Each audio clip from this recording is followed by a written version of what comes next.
Ang pag-uusapan po natin ay Dynatocin capsule.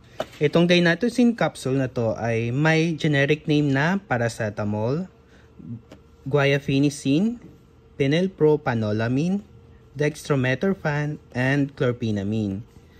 Ito ay analgesic, ito yun sa paracetamol. Itong guaifenesin naman ay expectorant. Phenylpropanolamine, ito yung nasal decongestant. Dextromethorphan, antitussive. Tapos sa chlorpheniramine, maleate ay antihistamine. Ito ay all-in-one na gamot para sa lagnat, sa sipon, sa allergy, tsaka na rin sa dry cough. Siya nga pala, yung mga may asthma, hindi pwede silang mag-take ng ganito. Kasi matitrigger yung asthma nila dito sa dextromethorphan. Meron kasi itong content ng dextromethorphan. So yung mga may asthma dito, hindi nila pwedeng i-take ito kasi may dextromethorphan. Ang pag-take pala ng Dynatocin capsule na to ay 3 times a day. 12 years old pataas.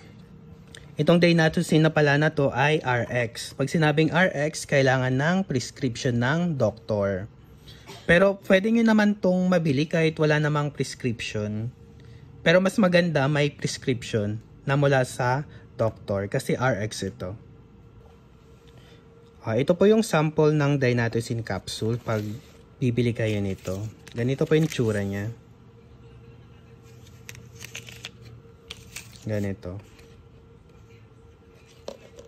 Tapos meron rin pala tayong syrup ng Dynatocin. Ang nawala lang dito is yung paracetamol content nito. At tapos yung nadagdag is sodium citrate. Yun lamang po.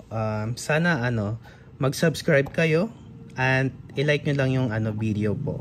Salamat!